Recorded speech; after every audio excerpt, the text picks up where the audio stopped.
Shalom. Sekali lagi shalom bagi kita semua, damai sejahtera Tuhan Yesus menyertai hati dan pikiran kita dan menuntun kita untuk semakin mengenal dan mengasihi Dia. Sekali lagi kita bersyukur untuk hari ini kita boleh beribadah bersama-sama. Saya sadar bahwa ketika tadi pagi kita bangun, kita punya banyak pilihan. Salah satunya ke gereja atau tidak. Selain pilihan sarapan atau tidak, mandi atau tidak, buka HP, chat status atau tidak, tapi yang terpenting kita memiliki gereja atau tidak. Dan bersyukur saat ini kita ada di sini, baik kita duduk dalam rumah Tuhan di sini maupun kita ikuti secara online, atau siapapun yang akan mengikuti rekaman ini kapanpun dan dimanapun. Saya akan awali pemberitaan firman Tuhan pagi hari ini dengan mengajak kita melihat sesuatu tentang wasiat. Gitu ya. Kalau kita dengar kata wasiat, apa yang kita ingat? Wasiat. Ya. Kira-kira kita pikir apa nih? Kita akan dapat wasiat apa ya dari orang tua gitu ya. Dalam bahasa Inggris, beta izin berbagi sedikit dalam bahasa Inggris. Kata wasiat itu diucapkan dalam beberapa kata. Saya sampaikan di sini contohnya dalam 4 kata. Kata yang pertama itu adalah will. Will seperti arti akan atau kehendak itu. Will. Will itu merujuk kepada dokumen hukum yang menyatakan keinginan seseorang tentang apa yang harus dilakukan dengan hartanya setelah dia meninggal. Jadi tentang hartanya dia itu disebut will. Kalau saya meninggal, harta ini akan begini, itu will. Nah, yang kedua adalah legacy. Mungkin kita cukup sering akhir-akhir ini dengar kata legacy. Legasi itu digunakan untuk menyebut harta benda atau hadiah yang diwariskan. Kalau tadi will itu tentang dokumennya, legasi ini harta bendanya apa? Rumah, mobil, uang gitu ya. Sekarang ini cukup sering kita dengar kamu harus memberikan legasi kepada orang lain gitu, tentang hidupmu seperti apa. Apa yang kau bisa berikan dari hidupmu kepada generasi yang lain, kepada orang lain, kepada sesama. Itu menggunakan kata legasi. Tapi kalau dia hanya berupa kata-kata, pesan-pesan terakhir, bahasa Inggrisnya menyebut final message, gitu. Itu ucapan dia terakhir. Gitu. Atau last words, atau last wish, itu kata-kata dia terakhir. Sebelum dia meninggal dia ada omong begini-begini. Nah di dalam hidup kita, kadang-kadang ketika orang itu hidup dia omong banyak hal, termasuk pendeta berkhotbah, termasuk orang tua mengajar, anak-anak tidak peduli, jemaat tidak peduli. Tapi kalau kata-kata terakhir, orang bisa agak mata dingin. Segera kerjakan, tidak boleh ditunda. Gitu ya. Nah, Tuhan Yesus pun punya pesan-pesan terakhir. Sebelum dia naik ke surga, sebelum dia meninggalkan dunia ini secara fisik, kembali ke surga, dia punya kata-kata terakhir. Dia punya pesan terakhir. Nah, sekarang kita lihat ya, kalau Tuhan meminta kita atau perintahkan kita melakukan sesuatu, itu bukan supaya surga senang. Tuhan perintahkan berilah persembahan gitu, dengan sukarela, suka hati, bukan supaya surga bertambah uang. Surga sudah berkelimpahan. Tapi jika Tuhan perintahkan kita lakukan sesuatu, Tuhan tahu dengan melakukan itu kamu akan bahagia. Nah, banyak orang ingin bahagia sampai terjebak kepada hedonisme, kesenangan gitu. Entertain, gereja menawarkan entertain, padahal jemaat membutuhkan komunitas, membutuhkan persekutuan, tapi gereja menawarkan entertainment, hiburan. Katanya supaya bahagia. Tapi Tuhan tahu, kamu akan berbahagia kalau kamu melakukan firman Tuhan. Makanya kata-kata Yesus, berbahagialah mereka yang mendengar dan melakukannya. Dalam ucapan bahagia di bukit, dalam Matius 5, Yesus berkata begini, orang yang murah hati akan beroleh kemurahan. Berbahagialah, berbahagialah, diberkatilah, berbahagialah orang yang suci hatinya, karena mereka akan melihat Allah. Orang yang suci hatinya akan berbahagia. Artinya kalau hatimu tidak suci, kamu tidak bahagia. Kamu mengejar apapun tidak akan pernah bisa bahagia. Jadi Tuhan tahu, dengan melakukan firman Tuhan, kita akan bahagia. Dengan memuridkan orang lain, dengan membawa orang lain kepada Kristus, dengan menolong orang lain mengenal Kristus, kita akan bahagia. Suatu survei dilakukan kepada anak-anak muda. Dari 100% anak-anak muda yang disurvei, 78%-nya Ini dalam persentase, bukan jumlah 100 orang ya. Dalam 100%, dengan sekian jumlah, 78%-nya itu mengatakan begini, saya bertumbuh dengan memuridkan orang lain. Saya coba tanya Bapak Mama Saudara semua, berapa orang di antara kita yang senang sekali, yang bersuka cita, yang berbahagia ketika kita bisa menolong orang lain? Kita lihat orang kesusahan, kita bantu dia. Sedikit banyak dalam hati kita ada sukacita tersendiri. Daripada kita pergi curi orang uang. Kita pergi curi orang uang, kita gemetar dingin. Tapi ketika kita menolong orang lain, kita berbahagia. Nah, di sisi lain, sangat disayangkan, naifnya adalah banyak orang Kristen, banyak orang tua, termasuk mungkin juga pendeta, pengerja di gereja, guru-guru, dosen, pemimpin, perusahaan, yang punya toko, yang punya posisi-posisi baik, ataupun orang biasa, melawan firman Tuhan, sekali lagi saya katakan, melawan firman Tuhan, bukan karena dia berbuat zina. Bukan karena dia pergi merampok, mencuri, mabuk, fitnah orang, maki orang, pukul orang, bukan. Tapi dia melawan firman Tuhan dengan tidak memuridkan orang lain kepada Kristus. Padahal itu pesan terakhir Yesus, muridkanlah orang lain. Mungkin kita bilang, saya tidak berdosa Tuhan, saya tidak mencuri seperti ahli Taurat, orang Farisi bilang kepada pemungut cukai, saya tidak seperti dia. Saya tidak bekerja kepada penjajah, saya tidak ambil uang lebih banyak. Saya tidak rampok, saya tidak korupsi, saya berpuasa, saya taat beribadah. Mungkin kita gampang sekali hakimi orang lain. Tapi naifnya kita melawan perintah Tuhan. Hari ini saja kita melihat sebuah tema, perkataan terakhir. Ini perkataan terakhir Yesus sebelum dia naik ke surga. Bisa kita katakan itu sebuah wasiat, bisa kita katakan itu pesan-pesan terpenting. Biasanya, Bapak dan Saudara, biasanya sebuah wasiat itu mungkin pesannya singkat, tetapi dia mewakili seluruh kehidupan orang itu ketika dia hidup. Biasanya kata-kata wasiat itu isinya itu. Apa yang dia lakukan selama hidupnya disimpulkan dalam kata-kata wasiat itu. Pesan-pesan terakhir itu. Apa yang dia mau, apa yang dia perjuangkan selama hidupnya berpuluhan tahun, semuanya ada dalam satu closing statement. Satu kalimat pendek terakhir dari hidupnya.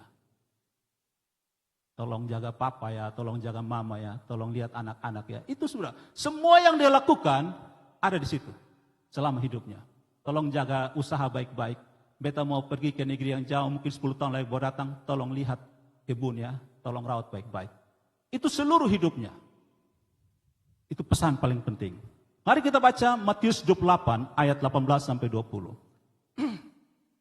Matius pasal 28 ayat 18 sampai 20, ini adalah perkataan terakhir Yesus sebelum secara fisik dia naik ke surga, meninggalkan murid-muridnya, meninggalkan gerejanya yang sedang berjuang di tengah-tengah dunia ini, dan supaya gerejanya tidak yatim piatu, Yesus mengutus Roh Kudusnya. Matius 28 ayat 18 sampai 20, kita baca 3 ayat firman Tuhan ini bersama-sama, 1, 2, 3. Yesus mendekati mereka dan berkata, "Kepadaku telah diberikan segala kuasa di sorga dan di bumi. Karena itu, pergilah, jadikanlah semua bangsa muridku, dan baptislah mereka dalam nama Bapa dan Anak dan Roh Kudus, dan ajarlah mereka melakukan segala sesuatu yang telah kuperintahkan kepadamu, dan ketahuilah aku menyertai kamu senantiasa sampai kepada akhir zaman." Ayat 19 Yesus berkata begini, karena itu, karena apa? Karena kepadaku sudah diberikan segala kuasa di sorga dan di bumi. Tidak ada yang lebih berkuasa daripadaku. Karena itu, pergi, muridkanlah orang lain bagiku. Jadikanlah semua bangsa murid Kristus. Banyak gereja di dunia dan di Indonesia telah kehilangan anak muda. Coba kita hitung sekarang berapa anak muda yang beribadah. Kita bersyukur gereja di sini serius memperhatikan anak-anak muda. Saya mendengar satu pesan dari seorang mantan ketua sinode, dan dia beberapa kali mengikuti pertemuan gereja-gereja sedunia. Banyak gereja di dunia ini yang sudah kehilangan anak muda. Lalu dia bilang, bersyukur gereja kita di sini masih banyak anak muda. ada satu grup namanya Barna Group di Amerika Serikat. Dia buat survei untuk anak-anak usia orang-orang muda usia 18 sampai 29 tahun. Jadi dia survei, dia tanya orang-orang muda yang berusia 18 sampai 29 tahun. 64%, berarti setengah lebih itu sudah meninggalkan gereja. Padahal mereka waktu remaja itu aktif di gereja. Jadi sebelum usia 18 tahun itu mereka aktif di gereja. Masuk usia 18 tahun sampai 29 tahun mereka tinggalkan gereja. Kenapa? Banyak alasan. Yang kedua, ada satu grup juga di Amerika, Vinetops Foundation. Dia memperkirakan setiap tahun Bapak-Bapak semua, setiap tahun 1 juta anak muda di Amerika Serikat meninggalkan gereja. Setiap tahun. Di Korea Selatan yang sangat terkenal dengan gerejanya. Kalau Bapak pernah ikut tahu gereja di Korea Selatan, itu luar biasa. Luar biasa, gerejanya jemaatnya puluhan ribu. Di tahun 2010 sampai 2014, persentase warga Korea Selatan yang mengidentifikasi dirinya sebagai Kristen, jadi bilang saya Kristen, itu menurun dari 29,2% menjadi 18%. Turun drastis. Bagaimana dengan Indonesia? Bilangan Research Indonesia, sebuah grup Kristen yang setiap kali membuat riset tentang perkembangan gereja, dia katakan begini, 50% generasi milenial Kristen di Indonesia meninggalkan gereja. 50% generasi milenial tinggalkan gereja. Bapak bisa lihat sekarang di gereja berapa banyak anak muda yang aktif. Kalaupun mereka ada di gereja, itu mereka bikin apa? Dengan firman Tuhan atau cari entertain? Di gereja ini kayaknya entertain mantap.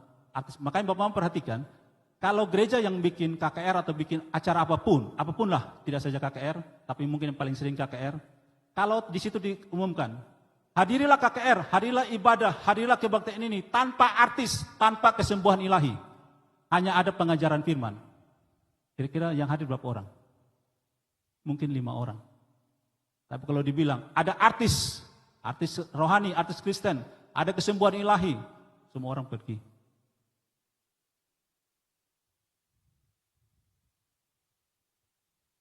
Gereja telah kehilangan banyak anak-anak muda. Apa alasannya? Alasannya ada 2 yang umum. 1, sibuk sekolah. Yang kedua, tidak ada komunitas di gereja yang membuat saya bertumbuh. Jadi, anak-anak muda itu mencari komunitas untuk bertumbuh, tapi gerejanya menawarkan entertainment, hiburan. Nah, tidak cocok. Ini hasil survei, ini data survei, bukan karang-karangan. Anak-anak muda itu mencari komunitas. Makanya jangan heran Bapak semua, akhir-akhir ini banyak anak muda yang bunuh diri. Karena mereka lahir bertumbuh di generasi orang bilang native digital. Dan mereka lahir dengan dunia digital yang membuat mereka terpisah secara sosial. Lalu ketika mereka punya masalah, mau tanya siapa? Kalau kita yang generasi X, generasi yang lahir tahun 70-an ke bawah, 80-an ke bawah, masih punya komunitas. Tapi anak muda sekarang bagaimana? Lalu mereka pergi mencari komunitas, di mana gereja bisa kasih kami komunitas untuk bertumbuh. Di mana keluarga yang bisa buat saya bertumbuh? Orang tua sibuk dengan urusan. Alasannya beta pekerja, aku cari uang, kasih lu sekolah, kasih lu makan minum. Tapi anak itu bilang, saya tidak butuh itu. Saya cari bapak saya di mana? Mama saya di mana? Tiap ketemu bapak mama di rumah, dibicara orang lain. Pertanyaannya, mengapa gereja harus memuridkan jemaat? Mengapa Yesus memerintahkan, pergi jadikan semua bangsa muridku? Yesus bisa katakan ini sebelum dia naik ke surga, sebelum dia dihukum mati, sebelum naik ke surga. Bisa. Tapi kenapa Yesus memilih itu menjadi pesan terakhirnya sebelum dia naik ke surga? Karena itu sangat penting. Itu wasiat dari Yesus sebelum dia naik ke surga. Kenapa? Bapak saudara perhatikan baik-baik kata-kata ini. Kalau gereja kehilangan anak muda, gereja itu tinggal tunggu tanggal jadi museum. Selesai. Secara usia, kronologi usia, hanya orang tua yang bergereja, opa-oma bergereja, selesai mereka, selesai sudah, itu gereja tutup. Itu secara kronologi. Secara spiritual, anak-anak muda itu spiritnya luar biasa. Gitu. Kalau iblis sudah tarik mereka keluar dari gereja, selesai itu gereja. Sekali lagi, kalau gereja kehilangan anak muda, tinggal tunggu kapan selesai itu gereja. Bapak mau coba perhatikan, gereja-gereja yang ada di Alkitab, sekarang ada di mana? Selesai ceritanya. Mau di Turki sana, yang itu 7 jemaat, cari di mana itu gereja. Tidak ada lagi. Negara-negara Eropa yang bawa Injil datang ke kita Indonesia, ada di mana? Tidak ada lagi ceritanya. Jadi gereja yang kehilangan anak muda, akan selesai ceritanya. GPI Bethesda tidak peduli lagi anak muda, setelah selesai. Ini punya banyak gereja di Kota Kupang nih. Kehilangan anak muda. Anak muda yang datang ke gereja itu hanya cari hiburan. Kebanyakan. Yang sungguh-sungguh cari Tuhan itu sedikit sekali.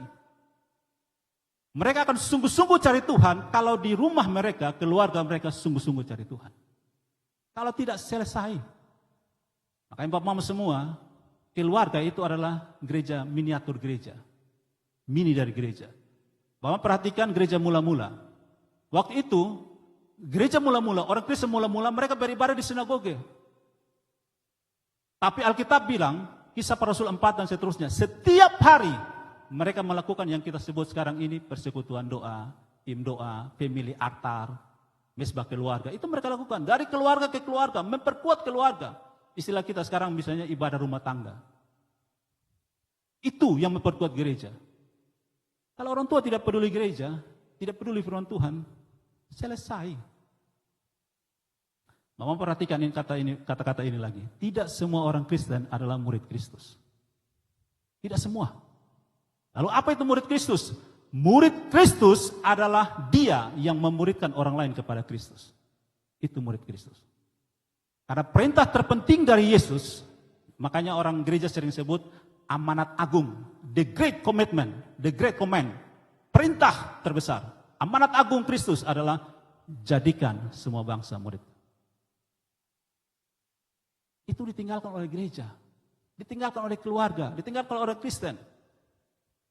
Pak Mama, ini hasil penelitian, saya sampaikan.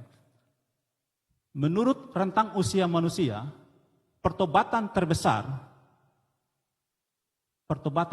seorang manusia itu terjadi di usia 13 sampai 25 tahun. Kalau Mama kehilangan momentum bawa anak usia itu kepada Kristus, lewat sudah. Sekarang coba tolong lihat. Bapak semua nasihati anak yang umur 27 tahun, 30 tahun, dan anak umur 15 tahun, mana lebih gampang? Yang 15 tahun lebih gampang. Walaupun dia malam-malam, tapi sekali teriak dia kemah terdingin. Tapi coba teriak yang 30 tahun, dia anggap batu dilempar. Apalagi teriak 50 tahun coba. Kok tembak lerangnya? Rentang usia pertobatan terbesar itu adalah di usia 13 sampai 5 tahun. Jadi Bapak Mama semua sekarang lihat-lihat, bep anak, bep cucu, bep ponaan yang umur begitu, rebus sudah. Bergumul dalam Kristus, bergumul bagaimana caranya saya bawa dia kepada Kristus. Mungkin nanti di usia 25, 26, 27 dia akan hilang. Mungkin itu perjalanan hidup manusia, tapi percaya seperti anak yang bungsu, dia akan pulang kembali ke rumah Bapa. Itu rahasia terbesar pertobatan. Ya namanya kita manusia, tas seleb, tas salah jalan itu ada. Gitu. Tapi kita akan kembali. Anak bungsu bilang di rumah Bapakku itu, budak saja tidak menderita seperti saya. Apalagi saya, dia anak kandung. Saya akan kembali ke rumah Bapa. Tentang memuridkan jemaat, bukan tugas pendeta saja. Itu tugas orang tua, muridkan anak-anaknya. Tugas bayi nenek, opa oma, muridkan dia pun cucu. Tugas guru, dosen, muridkan siswa, mahasiswanya. Tugas kalau kita pengusaha, kita punya toko, muridkan kita punya pegawai-pegawai, kita pimpinan di kantor, muridkan karyawan kita. Kita kakak, muridkan adik. Tuhan tanya kepada Kain, di mana Habel adikmu itu? Itu bukan Tuhan tidak tahu Habel ada di mana. Tapi Tuhan sedang bertanya, kamu punya kewajiban, punya tugas, sudah kamu lakukan atau belum? Tuhan tanya orang tua, di mana anak-anakmu yang bekasih begitu banyak? Bukan orang tua tidak tahu itu anak ada di mana. Tapi Tuhan mau tanya, lu bikin apa dong? Kenapa dong tidak datang kepada saya? Tugas kita. Sekarang pertanyaan yang mengikuti, bagaimana cara kita memuridkan orang kepada Kristus? Caranya bagaimana? Apakah suruh dia baca Alkitab? Perintah-perintah dia kirim ini ya, renungan di YouTube, kirim ke baca, di TikTok, di Instagram, apa seperti itu? Muridkan orang lain, caranya adalah melalui memimpin orang lain. Pimpin orang itu. Mungkin ada yang bilang, beta ini tidak ada bakat jadi pemimpin. Memimpin, arti sederhana adalah pengaruhi dia. Memimpin sederhananya pengaruhi. Kalau kita bisa pengaruhi orang, kita adalah pemimpin. Sudah pasti, sudah jelas orang tua dikasih otoritas pengaruhi anak. Makanya dia dikasih anak. Sudah pasti guru, dosen punya otoritas pengaruhi siswa dan mahasiswanya. Sudah pasti pendeta ketika Tuhan utus jemaat datang ke situ, kamu punya kewenangan pengaruhi dia. Sudah pasti kakak punya otoritas pengaruhi adik. Sudah pasti kita sesama kawan punya pengaruh. Kita saling pengaruh. Kita kirim pesan di YouTube, TikTok, Instagram. Kita sudah berusaha pengaruhi orang lain. Kita pemimpin. Memuridkan orang lain dengan berbagi pengaruh. Sekarang saya tantang Bapak Mama semua saudara. Coba lihat orang di sekitar kita dapat pengaruh apa dari kita. Dia makin dekat kepada Kristus atau dia makin jauh dari Kristus. Dia makin bilang begini, ibadah, kesan ibadah sama. So, aku itu Bapak Mama, Bapak Kakak, orang Kristen semua di gereja pencuri semua. Tidak ada bedanya. Lalu bikin apa? Itu pengaruh kita. Makanya Tuhan tanya, lu bikin apa di itu orang? Tuhan tanya kepada Elia di Gunung Karmel, bikin apa kamu di sini? Apa kerjamu di sini, hai Elia? Elia bilang, saya bekerja segiat-giatnya, semua orang sudah tinggalkan engkau, tinggal aku sendiri. Tuhan bilang, tidak, kamu tidak sendiri, ada 7.000 orang yang beta jaga. Artinya, kamu tidak bekerja sendiri. Kamu punya komunitas. Kamu sebenarnya tidak butuh hiburan, kamu butuh komunitas, persekutuan. Makanya Ibrani 10 ayat 25 bilang, jangan menjauhkan diri dari persekutuan. Kamu butuh itu membuat kamu bahagia, itu buat kamu kuat. Di tengah-tengah dunia yang makin jahat dan iblis yang menyerang kamu, kamu butuh kawan, berjalan bersama. Saya sudah siapkan. Jangan hindari itu. Sekali lagi, memuridkan orang adalah melalui memimpin orang lain. Apa itu memimpin? Pengaruhi orang itu. Pengaruhi dengan cara apa? Dengan kehidupan kita. Tapi saya mau tegaskan satu hal juga. Siapapun kita, pendeta, orang tua, guru, dosen, pengusaha, gubernur, bupati, siapapun juga kita, tidak bisa ubah hidup orang lain. Yang mengubah hidup orang adalah Roh Kudus. Lalu pertanyaannya, kalau Roh Kudus yang ubah hidup orang, kalau begitu beta terus bikin apa dong? Duduk diam saja. Bukan. Kita namanya mitra kerja Roh Kudus. Makanya Roh Kudus tinggal dalam kita, menjadi mitra teman sekerja kita. Lalu kita bikin apa? Kalau Roh Kudus kerjanya mengubah hidup orang, kan orang tidak lihat Roh Kudus. Kita juga tidak lihat Roh Kudus secara fisik. Orang lihat siapa? Orang melihat keteladanan hidup kita. Jadi kerja Roh Kudus mengubah hidup orang, tapi kerja kita adalah jadi teladan bagi orang lain dan doakan orang itu. Kalau kita memuridkan orang lain, orang tua memuridkan anak-anak kepada Kristus, artinya orang tua jadi teladan bagi anak-anak dan doakan anak-anak itu tiap hari. Apapun keadaannya, doakan dia. Dia bikin jengkel, tidak bikin jengkel, doakan terus. Karena kita tidak tahu secara spiritual apa yang sedang terjadi. Mungkin kita lihat dia baik-baik, tapi di belakang kita dia pencuri.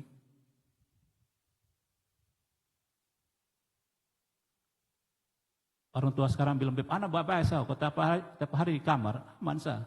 Karena dia ada kendalikan kejahatan di dalam kamar. Kita tidak tahu. Lupa HP isi apa? Coba, ini mama amesu. Mama bisa buka apa ini HP, tak kunci semua. Dia yang tahu. Sekali lagi, Roh Kudus bekerja mengubah hidup orang. Bagian kita adalah jadi teladan bagi orang itu. Dan doakan dia. Pertanyaannya, sudahkah kita jadi teladan? Orang tua bagi anak. Mungkin anak bilang, bapak mama pemalas gereja jahat terus. Nah, jadi teladan bagi orang tua. Doakan orang tua. Kakak bagi adik, adik bagi kakak. Kita di kampus, kita di sekolah, kita di tempat kerja, dimanapun. Di lingkungan pergaulan. Kita di jalan, ketika orang mau serempet-serempet kita. Bagaimana kita jadi teladan? Wih, kun semua orang siksak, oke baju siksak, lu kira lu sendiri saya bisa. Mari kau tambah siksak sudah. Padahal baru keluar gereja nih, tambah siksak di jalan. Sekali lagi, saya minta izin saya ulangi, di dalam nama Tuhan Yesus, Roh Kudus bekerja mengubah hidup orang, tapi bagian kita sebagai mitra kerja Roh Kudus, teman sekerja Roh Kudus adalah jadi teladan bagi orang itu dan doakan mereka setiap hari. Nah, bagian berikutnya adalah ini. Bagaimana kita bisa memimpin orang dan bagaimana kita bisa mempengaruhi orang. Satu-satunya cara yang Tuhan ajarkan bagi kita dan Yesus contohkan bagi kita, ini contoh Yesus berikan. Kita ingat cerita satu waktu ketika Yohanes dan Andreas, mereka melihat Yesus jalan dekat sungai Yordan. Lalu Yohanes Pembaptis, sebelumnya murid-muridnya adalah Yohanes dan Andreas. Yohanes Pembaptis bilang, lihatlah itu anak domba Allah yang menghapus dosa dunia. Lalu Yohanes dan Andreas ini, murid-muridnya Yohanes Pembaptis, ingin lebih kenal dekat dengan Yesus. Lalu mereka mengejar Yesus dari belakang. Waktu Yesus melihat mereka, Yesus bertanya, kamu mau apa? Lalu Yohanes dan Andreas bertanya, Guru, kamu tinggal di mana? Betul ya? Ada di Injil Yohanes. Guru, kamu tinggal di mana? Lalu Yesus bilang, mari kamu ikut, kamu akan tahu saya tinggal di mana. Memimpin orang, mempengaruhi orang adalah membangun relasi dengan dia. Makanya Bapak Mama Saudara mungkin pernah dengar, saya juga pernah dengar, sampaikan di sini, sebagus apapun seorang pendeta, seorang pengkhotbah bicara, percaya silakan, kalau mau uji tinggal dengan dia. 1 minggu sah. Kalau mau tambah-tambah sedikit 1 bulan, nah, kita akan tahu. Dia bikin apa. Yesus bilang, Yesus tidak katakan gini, tunggu ya, nanti besok kalau ikut. Tidak. Ikut saya dan tinggal dengan saya. Kamu akan tahu di mana saya tinggal. Kamu akan tahu hidup saya seperti apa. Memuridkan orang, melalui memimpin orang melalui membangun relasi dengan orang itu. Relasi itu terbangun dengan kita habiskan waktu bersama-sama. Susah senang bersama-sama. Orang itu melihat keteladanan kita ketika dia tinggal dengan kita. Kita bikin apa tiap hari? Bangun tidur bikin apa? Ketika suami jengkel istri bikin apa? Istri jengkel suami bikin apa? Orang tua jengkel anak bikin apa? Anak jengkel orang tua bikin apa? Relasi, dia akan tahu. Itulah hidup kita. Tinggal bersama-sama. Bersyukur ya kita, ya dengar-dengar di gereja Pantekosta, kalau ada pengerja, betul ambil ya, tinggal dengan pastor, ya, tinggal dengan gembala. Supaya bisa tahu nih gembala bikin apa. Dan sampai dikagumi gembala khotbah luar biasa. Tapi di rumah, itu ayam ada di mana? Yang kita pernah cerita ya. Ayam itu ada di mana? Terus kasih orang. Nah, kan Bapak ajar begitu. Firman itu untuk jemaat, bukan untuk pendeta. Jemaat boleh kasih di orang, pendeta tidak boleh. Pendeta makan saja pembarang sendiri. Nah, Bapak Mama semua, saudara semua, 90% hidup kita, tulang punggungnya, ya, tulang punggung itu yang menahan tubuh kita. Tulang punggung itu adalah relasi. Coba kita lihat, pendeta berhasil kalau relasinya dengan jemaat itu baik. Betul ya? Pengusaha toko, kalau Bapak Mama ada pengusaha toko, tahu, pengusaha toko berhasil kalau relasinya dengan pelanggan dan pemerintah itu baik. Betul ya? Keluarga akan baik kalau relasi suami istri dan anak itu baik. Tapi kalau relasinya tidak baik, kacau kita punya hidup. Gitu. Guru, sekolah berhasil kalau relasi guru dengan siswanya baik. Relasi guru dengan orang tuanya baik, orang tua siswa. Itu baru baik. Tulang punggung hidup kita adalah relasi, dan tulang punggung dari relasi itu adalah komunikasi. Bagaimana kita berkomunikasi? Tulang punggung dari komunikasi adalah mendengar. Dan tulang punggung dari mendengar adalah rendah hati. Kita punya relasi baik kalau komunikasi kita baik. Komunikasi kita baik kalau kita mau belajar mendengar orang lain, tapi ketong punya masalah. Kalau orang omong nih ketong, entah dia omong baik atau tidak baik, kita seperti mendengar begini, tapi kita otak ada pikir, lu omong aja hajar dulu yang kata-kata ini. Jadi kita tidak perhatikan apa yang dia omong dengan sepenuh hati, tapi kita sedang menyusun kata-kata balasan kepada dia. Orang hanya bisa mendengar dengan baik kalau dia rendah hati. Nah, kalau kau mau jujur Bapak Mama semua, kau punya banyak masalah di sini. Rendah hati mau mendengar orang dan mau berkomunikasi dengan orang. Mau mendengar dia, belajar mendengar. Nah, dukungan yang sepenuhnya untuk mendengar yang berakibat kepada komunikasi dan relasi adalah ada waktu yang berkualitas. Nah, ini kotongku masalah. Kotong ini sering mengalami yang namanya lonely together.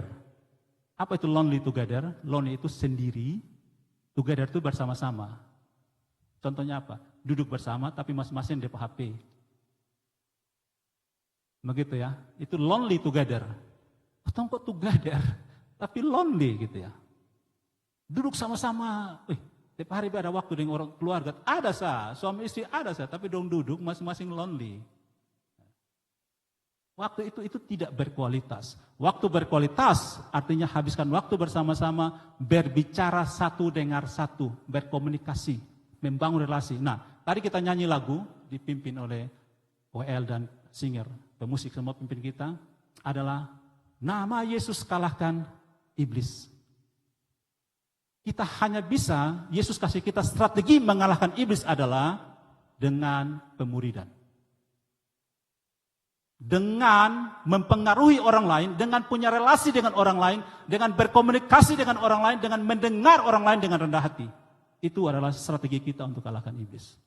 Kalau tidak, iblis hancurkan kita. Dengan sekarang digitalisasi, orang lonely together itu hancur sudah. Banyak orang cerita, benar tidak beta tidak tahu, tapi Bapak Mama Saudara yang kita orang Rote mungkin pernah dengar, minimal pernah dengar. Katanya dulu Belanda paling susah kalahkan Rote, satu kerajaan kecil. Karena tidak bisa kalahkan Rote, satu kerajaan kecil itu Pulau Kiciana, maka dia pakailah divide et impera. Hancurkan, pecahkan Rote menjadi 19 kerajaan. Supaya gampang ditoki-toki. Strategi iblis untuk kalahkan kita adalah pecahkan gereja Tuhan. Hancurkan gereja, orang tua tidak peduli anak, anak tidak peduli orang tua, pisahkan mereka. Lalu kita mulai injak satu-satu. Nah, Tuhan kasih strategi adalah pemuridan. Mengapa banyak orang gagal memuridkan orang lain? Mengapa orang tua gagal memuridkan anak? Mengapa pengusaha gagal memuridkan pegawai? Guru dosen gagal memuridkan siswanya, mahasiswanya? Siapapun kita, pemimpin kita gagal memuridkan orang lain karena yang tadi. Kita mengabaikan relasi. Yang penting tujuan tercapai, selesai. Mama beli HP mahal-mahal, anak banting kasih pica, mama bikin apa? Mama pukul ini anak padahal dulu dia melahirkan susah payah. Mau mati rasanya. Tapi ketika HP yang 3 juta, 4 juta, 5 juta bisa beli baru, jatuh ke pica, dia hajarin anak sampai patah tulang. Gitu. Demi ambisi kita hancurkan relasi kita. Banyak orang tidak belajar berkomunikasi, mendengar orang lain. Tidak banyak orang yang mau belajar rendah hati dan berikan waktu yang berkualitas. Ini kita punya masalah. Kita mau bikin apapun juga, mau usaha apapun juga, kalau ini kunci esensi kehidupan ini kita tidak punya, sia-sia. Orang tua mau kasih anak dengan apapun, suami mau kasih istri apapun, istri mau kasih suami apapun, harta benda materi apapun juga. Tapi kehadiranmu tidak saya rasakan, sia-sia semua itu. Ini yang sangat serius Bapak Mama Saudara. Ini sangat-sangat serius. Makanya Yesus pesankan di akhir hidupnya sebelum dia naik ke surga. Muridkanlah semua bangsa bagiku. Beta yakin kita semua minimal pernah satu kali menyanyi lagu Ku mau sepertimu Yesus. Ku mau sepertimu Yesus. Tapi seperti yang mana? Coba kita mulai pikir-pikir. Kalau buat mujizat mungkin kita kesulitan karena kita tidak punya kuasa untuk itu. Mau bangkit dari orang mati tidak bisa, apalagi. Lalu apa? Seperti Yesus yang mana? Oh, Yesus setiap hari Sabat dia ke gereja. Coba kita hitung-hitung. Tiap minggu kita ke gereja kok tidak? Yesus bertekun dalam doa, melayani sampai tengah malam, berdoa, tidur, bangun pagi-pagi, masih gelap gulita disuruh berdoa. Kita yang mana? Yesus tekun belajar firman Tuhan, dia berkhotbah, dia mengajar orang lain. Kita yang mana? Ada satu hal yang sangat mungkin kita lakukan. Di samping semua yang tadi, adalah Yesus itu disciple maker. Dia pembuat murid. Seumur hidupnya, dia punya waktu hidup, orang sering bilang 3,5 tahun, karena dia 30 tahun baru melayani. 3,5 tahun kita sebentar mau merayakan dia punya Jumat Agung dan Paskah kebangkitannya. 3,5 tahun dia habiskan untuk memuridkan orang lain. Seluruh potensi hidupnya dia berikan untuk memuridkan orang lain.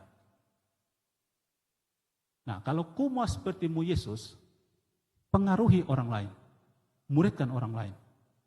Orang tua tidak perlu cari jemaat. Jemaatnya siapa? Anak-anak di rumah sudah datang tiap hari. Injili dia. Kita yang punya pembantu di rumah, asisten rumah tangga, itu jiwa yang kita layani.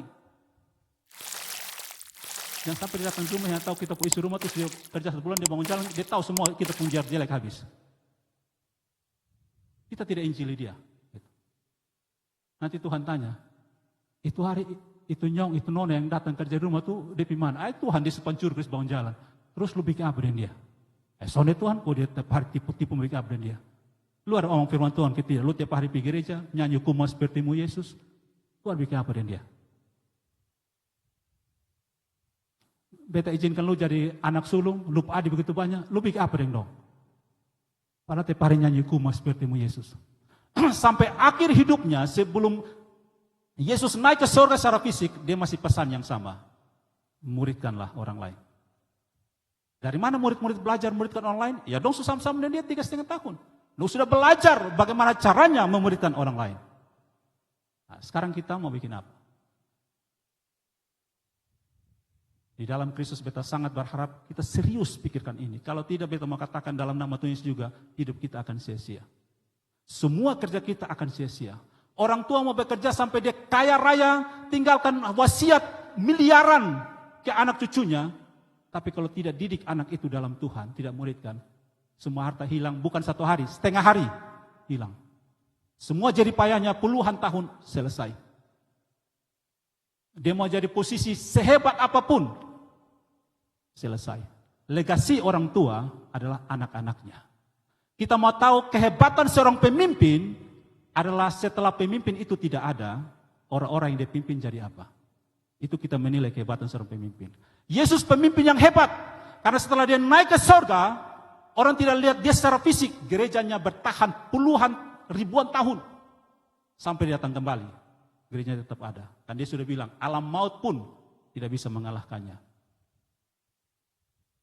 Sekali lagi, orang tua yang hebat, diketahui dari anak-anaknya yang dia didik selama dia hidup. Pemimpin gereja yang hebat, diketahui dari jemaat yang dia bina, bimbing sekian tahun. Bahkan ketika dia tidak ada lagi di situ, secara fisik dia tidak bisa beri pengaruh. Idealismenya dia, pemikirannya dia, visinya dia, teladan hidupnya dia, itu terus diikuti. Itu orang yang hebat. Jadi kalau kita masih ada di situ, ya orang ada taat karena kita.